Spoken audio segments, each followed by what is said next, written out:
Oi, gente, tudo bem? Vamos iniciar mais uma aula sobre educação psicomotora? Estão gostando das aulas e as ideias de atividades? Espero que estejam sendo úteis no desenvolvimento dos seus planejamentos. Muitas pesquisas e muitos autores já nos provaram que a coordenação motora é um aspecto muito importante para todo o desenvolvimento humano e que ele está sempre em pleno desenvolvimento. E passa também por muitas transformações e muita aprendizagem, dependendo das condições do meio em que principalmente a criança está inserida. Sabemos que quando o bebê chega ao mundo, vai aos poucos construindo os movimentos do seu corpo. Nasce com muitos reflexos e com os dias, meses, através de uma tentativa aqui, uma tentativa ali, ele, o bebê, vai adquirindo mais controle dos seus movimentos corporais. Logo consegue sentar, engatinhar e começa a dar os seus primeiros passos para que explore melhor o mundo e o seu próprio corpo. Aprende muito através da sua percepção e ganha mais confiança para caminhar sem dificuldades. Vai aos poucos desenvolvendo sua coordenação motora global e dá espaço para o desenvolvimento das habilidades, destreza manual, que é a coordenação motora fina. Coordenação motora fina constitui um aspecto muito particular da coordenação global, pois necessita de condições para desenvolver as diversas formas de pegar os diferentes objetos necessários do dia a dia, como um copo, por exemplo.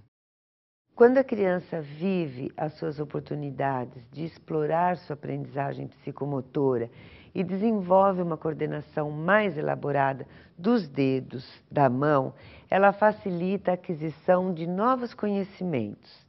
É por meio deste ato que a criança descobre, aos poucos, o manuseio dos objetos de seu contexto. Brandão, na obra intitulada Desenvolvimento Psicomotor da Mão, analisa a mão como um instrumento dos mais úteis para toda a descoberta do mundo, afirmando que ela é um instrumento de ação a serviço de toda a inteligência humana. Mas será que conseguir uma boa coordenação motora fina é o suficiente para as ações da mão? A resposta é não. Precisamos também de um controle ocular, ou seja, a visão acompanha os gestos da mão. E esta ação, ou este movimento conjunto, chamamos de coordenação óculo-muscular ou visomotora. Esta coordenação acontece com bastante precisão sobre a base de um domínio visual, que se estabelece e também se liga aos gestos que são executados e facilita a harmonia do movimento com um todo e se torna fundamental para o desenvolvimento da escrita. O desenvolvimento da escrita depende de diversos fatores: maturação geral do sistema nervoso, desenvolvimento psicomotor geral em relação à tonicidade e coordenação dos movimentos e desenvolvimento da motricidade fina dos dedos da mão. A escrita, então, não depende apenas do conhecimento das letras, mas de toda a complexa coordenação. A independência do braço é um dos aspectos importantes para esta escrita. Outra questão é a independência das mãos em relação aos dedos. Todos esses fatores são decisivos para a coordenação visomotora. A escrita precisa da independência desses membros para que possa processar de maneira menos tensa, menos cansativa e para que a criança tenha controle sobre os dedos. Muitas atividades e brincadeiras de lançar e pegar ajudam bastante para o processo da escrita. pois eles irão facilitar o campo da visão e o da motricidade fina da mão e também dos dedos. Toda esta ação conjunta necessita daquela coordenação óculo-manual. Bom, além de todas essas observações motoras, o ensino da escrita exige também uma coordenação global do ato de sentar. Na verdade, devemos compreender que a criança necessita adquirir uma postura correta para realizar os movimentos gráficos, mais cômoda, mais relaxada, mais tranquila possível. Atualmente, parece que não temos mais esta preocupação com a postura de nossas crianças. Elas necessitam aprender a ter um controle dos movimentos para controlar a pressão gráfica que irão exercer sobre o lápis e o papel. Esta ação fará com que ela alcance uma destreza mais adequada e consiga uma maior velocidade no movimento. Vocês sabem quando essas ações são facilitadas? Quando a criança passa a ter uma lateralidade bem definida já. Condemarim, na obra intitulada A Escrita Criativa Formal, ressalta a importância do desenvolvimento do freio dos movimentos, inibição voluntária, para responder às exigências de precisão na forma das letras e a rapidez de execução. Estes componentes do controle são resultantes de interações sinestésicas e visuais. O freio e a interrupção parecem depender mais da sinestesia, o manter ou retomar a direção dependem mais da visão. Nós, educadores, professores ou pedagogos, não costumamos dar muita importância para o desenho, e principalmente para o desenho infantil. Mas tanto o desenho como o grafismo desempenham uma habilidade que prepara e é fundamental para o desenvolvimento tanto da escrita como da leitura. Eles auxiliam e muito o desenvolvimento e a habilidade de pegar no lápis de forma correta. Quando falamos desta maneira mais correta, estamos nos referindo para demonstrar que esta maneira facilita uma maior harmonia dos movimentos, que na verdade é uma atividade motora. Para que a criança consiga realizar esta precisão correta, sem se cansar, sabe aquela queixa que geralmente eles fazem, que está doendo a mão? Então, para isso, eles precisam desenvolver alguns padrões de movimentos. Assim poderão, com pouco esforço e com precisão, desenvolver suas habilidades para a escrita. Por isso, é importante primeiro o desenvolvimento da coordenação motora nas mãos, com materiais como massinha de modelar, argila, tinta, atividades de zigue-zague, cobrinha, casinha, ondas, entre outras.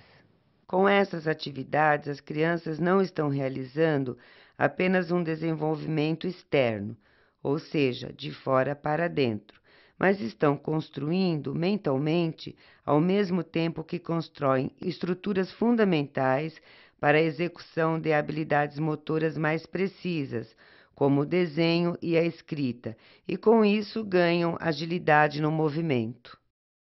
Outro tema bem pertinente ao nosso estudo é o desenvolvimento da apreensão. Vocês sabem que a criança desenvolve esta habilidade e para que ela atinja esta etapa de coordenar os movimentos finos de forma mais precisa e também apresentando certa velocidade e habilidade, necessita de muita atenção, muito trabalho com o concreto e o manuseio das coisas com as mãos, dedos e corpo. A mão, como já estudamos, tem grande importância para o mundo infantil, desde o nascimento, pois com ela o bebê pode explorar o mundo. Como ainda não tem maturidade biológica, este pegar se relaciona apenas a uma ação reflexa. Pouco a pouco, o seu organismo ganha mecanismos para a realização desta ação de pegar.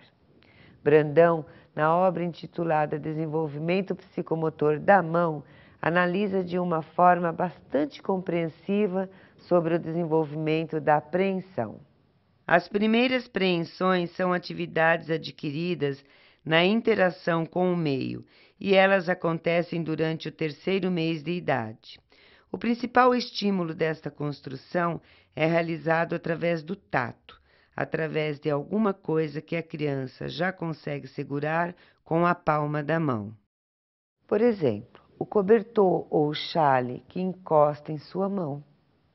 Com o passar do tempo e com a aquisição da coordenação óculo-manual, a criança já consegue pegar o objeto que ela vê, o objeto que está em seu campo visual.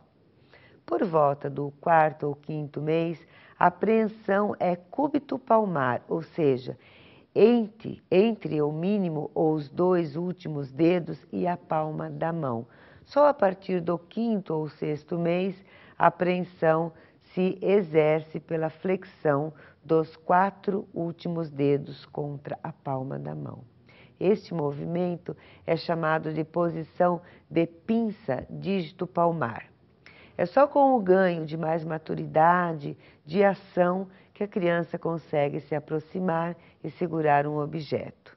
É necessário que ele tenha oportunidade de desenvolver melhor as suas ações e assim agir de forma voluntária e apresentar o padrão de preensão que deseja. Este desenvolvimento acontece a partir do 8º ou 10º mês de vida e só aos 12 meses ela consegue pegar um objeto entre o indicador e o polegar. Claro que devemos sempre respeitar o ritmo de desenvolvimento de cada criança. Com 5 ou 6 anos, a criança tem um movimento de pinça. A instituição de educação infantil deve proporcionar muitas atividades para que essas ações sejam desenvolvidas. As atividades de arremesso têm um grande poder educativo, pois desenvolvem a coordenação motora global. Os mecanismos utilizados pelo corpo para arremesso são muito próximos aos mecanismos que vão atuar no grafismo. Por isso é tão importante o conhecimento do professor na educação infantil.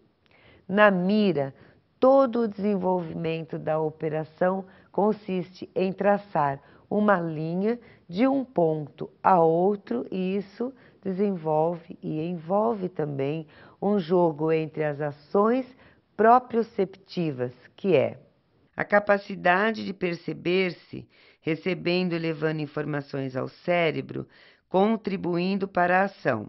Essa informação nos é dada pelos tendões e músculos, fazendo que tomemos consciência de nossa posição. Um exemplo: ao segurar uma panela de cabo onde está sendo cheia de água em uma torneira, independente da visão, é possível sentir quando devemos melhorar a posição do punho para que ela não vire. Uma atividade que explica esta ação e é bem simples, apesar das dificuldades das crianças, é a mira, que consiste em agarrar uma bola no espaço. Na coordenação entre espaço sinestésico e espaço visual, o arremessar e o pegar são atividades maiores, de grande alcance educativo.